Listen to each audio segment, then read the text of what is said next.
Welcome to Jaya's homely kitchen. ഇന്ന് നമുക്ക് മീനില്ലാത്ത മീൻകറി തയ്യാറാക്കാം. ഇതിനായിട്ട് ഞാൻ മുരിങ്ങയ്ക്കയും കുടംപുളിയാണ് പ്രധാനമായിട്ട് ഉപയോഗിക്കുന്നത്. മീൻകറി നമുക്ക് എല്ലാ സിറ്റുവേഷനിലും ചിലപ്പോൾ കഴിക്കാൻ പറ്റത്തില്ല. എന്തെങ്കിലും ആയുർവേദ മരുന്ന് കഴിക്കുമ്പോഴോ വ്രത സമയത്തോ ഒക്കെ നമ്മൾ കഴിവതും നോൺ വെജ് ഒഴിവാക്കാറുണ്ട്. പ്രത്യേകിച്ച് മീൻകറി കേരളീയരുടെ ഒരു പ്രധാന ഭക്ഷണമാണ്. അവർക്കത് ഒഴിവാക്കാൻ പറ്റുന്നതല്ല. അറ്റ്ലീസ്റ്റ് നമുക്ക് ഈ ഒരു കറി കൊണ്ട് ആ മണത്തോടെയെങ്കിലും നമുക്ക് ഭക്ഷണം കഴിക്കാൻ പറ്റും. മീൻകറിയുടെ അതേ സ്വാദ് കിട്ടിയില്ലെങ്കിലും ഏകദേശം അതിൻ്റെ അടുത്തുള്ള ഒരു ഫ്ലേവറോട് കൂടി തന്നെ നമുക്ക് ഭക്ഷണം കഴിക്കാൻ പറ്റും. ഇതിന് വേണ്ട ഇൻഗ്രീഡിയൻസ് എന്തൊക്കെയാണെന്ന് നോക്കാം. ഞാനിവിടെ 3 മുരിങ്ങയ്ക്ക കുറച്ച് ഉപ്പിട്ട് കുക്കറിൽ വെച്ച് ഒറ്റ വിസിൽ വെച്ച് വേവിച്ചെടുത്തിട്ടുണ്ട്. പിന്നെ ഒരു ചെറിയ കഷ്ണം കുടംപുളി വെള്ളത്തിലിട്ട് നന്നായിട്ട് കഴുകി വെള്ളത്തിലിട്ട് കുതിരാനായിട്ട് വെച്ചിട്ടുണ്ട്. 1 കപ്പ് കട്ടി തേങ്ങാപ്പാൽ എടുത്തിട്ടുണ്ട്. 2 കപ്പ് രണ്ടാം പാലും 3-ാം പാലും കൂടെ ചേർത്താണ്. ഇത് മെഷർമെന്റ് കപ്പിൽ 2 കപ്പാണ് രണ്ടാം പാല് എടുത്തു വെച്ചിട്ടുള്ളത്. ഒരു 3 ടീസ്പൂൺ വെളിച്ചെണ്ണ വേണം. 1 തക്കാളി കട്ട് ചെയ്ത്, 1/4 ടീസ്പൂൺ ഉലുവ, ആവശ്യത്തിന് ഉപ്പ്, ഒരു 1/2 ടീസ്പൂൺ കടുക്, ഒരു 10-12 ചെറിയ ഉള്ളി കട്ട് ചെയ്തത്, ഒരു വലിയ കഷ്ണം ഇഞ്ചി കട്ട് ചെയ്തത്, ഒരു 8-10 അല്ലി ചെറിയ വെളുത്തുള്ളി എടുത്തിട്ടുണ്ട്. അത് കട്ട് ചെയ്ത് വെച്ചിട്ടില്ല, മുഴുവനായിട്ട് തന്നെ വെച്ചിട്ടുണ്ട്. 2 നുള്ള് ഉലുവ വറുത്ത് പൊടിച്ചത് എടുത്തിട്ടുണ്ട്. 1 പച്ചമുളക്, ഒരു മീഡിയം സൈസ് സവാള കട്ട് ചെയ്തത്, കുറച്ച് കറിവേപ്പില. ആദ്യം നമുക്ക് ഒരു പാൻ ചൂടാക്കാം. ഞാനിവിടെ ഇത് നോൺ സ്റ്റിക്ക് പാനിൽ തന്നെയാണ് ഈ കറി തയ്യാറാക്കുന്നത്. മൺചട്ടിയിൽ തയ്യാറാക്കുന്നവർക്ക് അങ്ങനെ വേണമെങ്കിലും ചെയ്യാം. വെളിച്ചെണ്ണ ഒഴിച്ചു കൊടുക്കാം. കടുക് പൊട്ടിക്കാം. ഉലുവ ചേർത്ത് കൊടുക്കാം. ഉലുവ അധികം മൂക്കാനായിട്ട് വിടണ്ട, അതിനൊരു ചെറിയ കയ്പരസം വരും.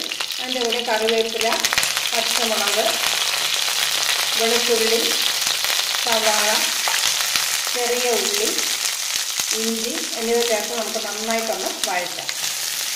അത് നന്നായിട്ട് ഒരു 3-4 മിനിറ്റ് വഴറ്റാം. നന്നായിട്ട് ഒരു മണം വരുന്നവരെ, അധികം നിറം മാറണ്ട, നന്നായിട്ടൊരു മണം വരുന്നത് വരെ വഴറ്റാം. ഈ കറിക്ക് നമ്മൾ സാധാരണ മീൻ കറിക്ക് ചേർക്കുന്ന പോലെ അധികം എരിവ് ചേർക്കത്തില്ല. സാധാരണ പച്ചക്കറികളൊക്കെ തയ്യാറാക്കുന്ന പോലെ എരിവ് കുറച്ച് വേണം തയ്യാറാക്കാൻ.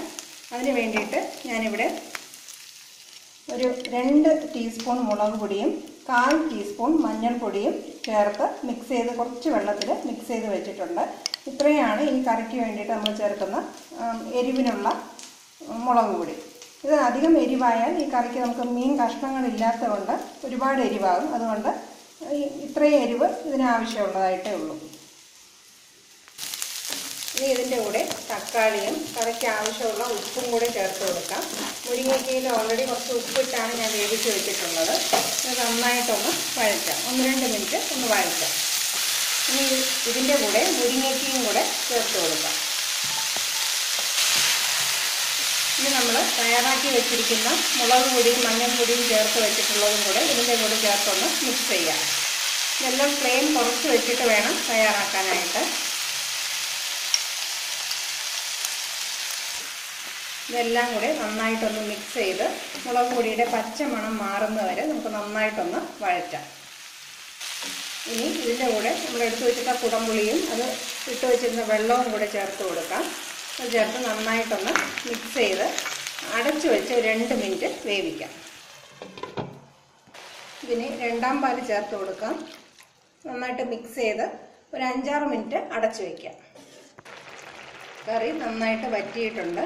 മുരിങ്ങയിലെല്ലാം നന്നായിട്ട് ഉപ്പും എരിവും മുളകും എല്ലാം നന്നായിട്ട് പിടിച്ചിട്ടുണ്ട്. ഇനി ഈ സമയത്ത് നമുക്ക് കട്ടി തേങ്ങാപ്പാൽ, അതായത് ആദ്യത്തെ പാല് ഒഴിച്ചു കൊടുക്കാം. ഇത് ഒഴിച്ചിട്ട് ഒരുപാട് തിളപ്പിക്കേണ്ട ആവശ്യമില്ല. ഒന്ന് ചെറുതായിട്ടൊന്ന് ചൂടാക്കാം.